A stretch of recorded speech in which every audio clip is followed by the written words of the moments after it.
Hello and welcome back. This is video number 5, and we're going to talk about how to add the pixel code to your website. Now, it's really going to depend on what kind of landing page creator you use, what kind of website platform that you use. So for example, WordPress is going to be a little bit different. I'm going to show you a WordPress plugin that you can use. If you're, say for example, using a HTML website page builder or ClickFunnels or lead pages or OptimizePress or any other type of landing page builder, you need to make sure that the pixel is on every single page of your funnel, because you're going to want to track everything from start to finish. Or you just want to put the pixel code on the pages that you want to track. For example, the pages where they initially visit, the pages where they convert, the pages where they don't convert, and so forth, so that you're able to kind of get a bigger bird's eye view of what is happening, what people are visiting, what people are not, and all that. So if you click on the install pixel code in Facebook Manager, then you'll see this page. Now, like I said, it can change, but basically what you need to do is it says locate the header code for your website. So what you're going to look for is the head tags, and you're going to put the pixel code within these tags. So like I said, it's going to differ based upon what kind of platform you use. But the majority of times, if you are using something like lead pages or ClickFunnels or something similar, then they will typically give you the option to add some sort of code to the head tag. So that's actually very easy to do. Now, when it comes to something like WordPress, you will want to add this code to a plugin. You could do that, or you could add it to the header.php template of your WordPress theme. So I'm going to show you different options that you can take, 2 different options for a WordPress site.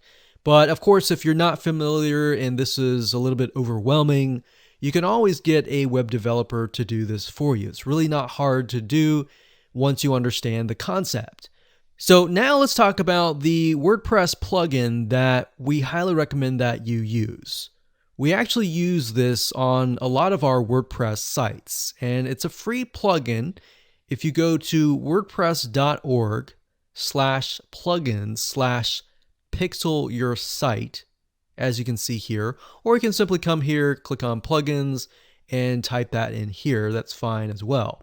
But this plugin is very useful, and it allows you to add your Facebook pixel to certain pages of your WordPress site. So it's a matter of just simply installing the plugin, grabbing your pixel code, and adding it to the settings area. So it's very, very easy if what we talked about before, it seemed a little bit daunting. Now, once you have everything installed, the next thing you're going to want to have is you're going to want to install a Google Chrome extension called the Facebook Pixel Helper. And the reason why you want to install this is because you want to make sure that the web pages that you're inserting into Facebook actually have the Facebook pixel. You definitely don't want to assume that it is installed and set up your campaign, pay the money for the Facebook ads, and realize, oops, it's not there. So this is another free plugin for Google Chrome. And if you're using other things like Safari or Firefox, you can probably go and Google Facebook Pixel Firefox or Facebook Pixel Safari. But for Google Chrome, this is what we use.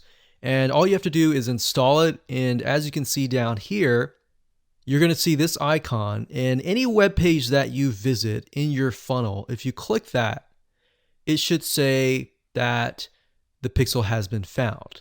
If it has not been found, you either need to reinstall it, showing what we talked about earlier with the WordPress plugin and all that, or even just hiring somebody who knows how to do that. And it's really not that hard.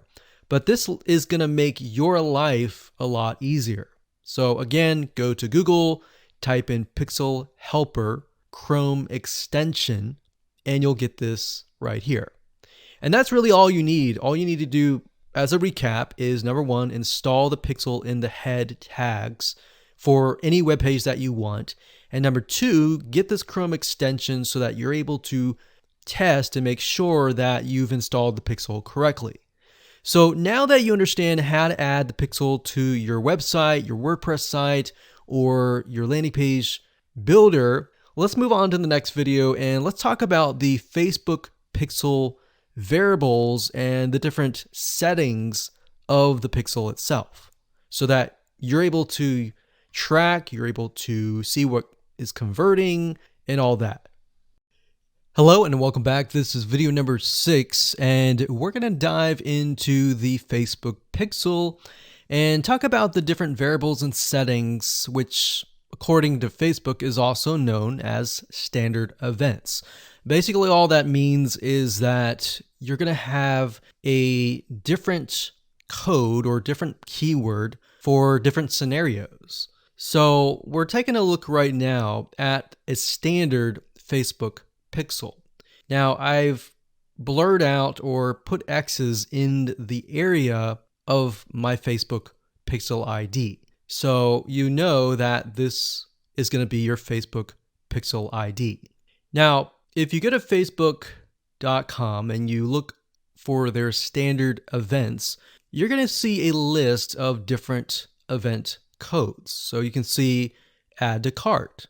This can track anytime somebody adds an item to the cart. So if you're selling maybe physical items or e-commerce or even digital items and they add it to the cart, you want to use the standard event code here. And what that means is you are going to take this code and put it in your pixel code, and then you're going to put that code on that page. You have another one called add payment info. This tracks when the payment information is added in the checkout flow. So you're going to add that to that specific page. Now, some of these will relate to you, some of them will not. So you can see complete registration. This is great for if somebody is trying to fill out a form and you're trying to get them to fill that form out and you want to track, did they fill that form or not? If they didn't, then this code would not be triggered. If they did, then of course they would land on the page after they fill out the form and you would put that code on that page. We can see contact, which is if they went to a contact page and they contacted you, you could put that on the code and on that specific page. So as you can see, there are tons and tons of different standard events that relate to different actions. So we have donate, we have find location, we have initiate checkout, we have lead. Lead is whenever somebody signs up on your email list. Or they could be a form submission. They could sign up for a trial. They could land on a specific page where you would deem them to be a lead. And you would use that code right here. And then we have purchase. They also have a code for that and a value. So if you're using USD in the United States of America, and you would put the number here. So if it was $47, you would put 47.00 USD. If you were not using USD and you were using your own country's money symbol here, it could be Canadian, it could be AUS for Australia, you could put that here.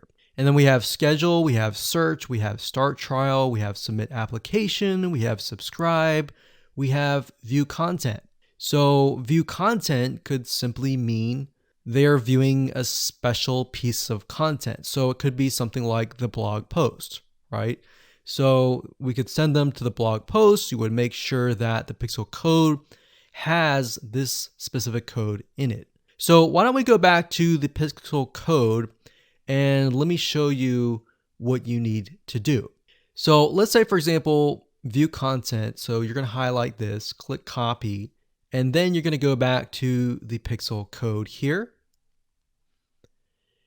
And The only item that you want to change is this item here.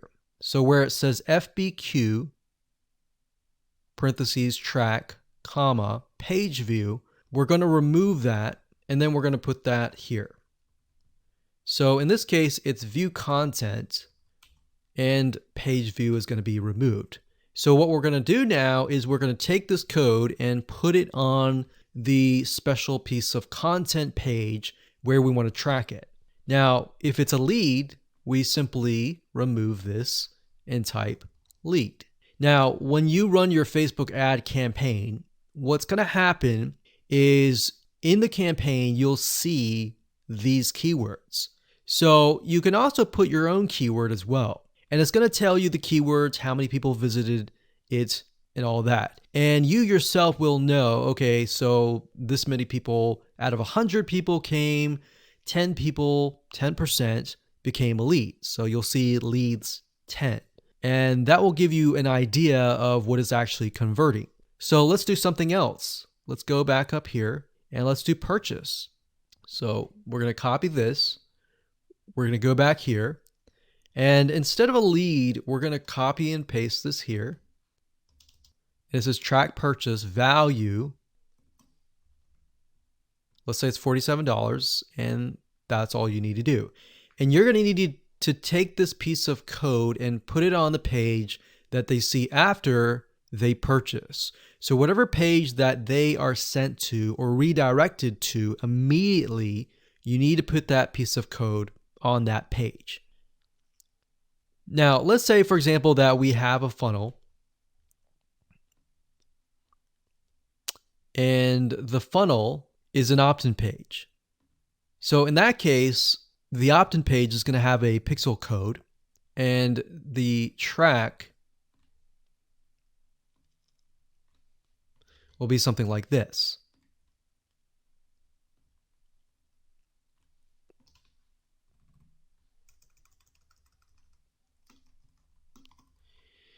So the opt-in page could be a page view or view content, and then the next page after that, if they subscribe, could be a lead.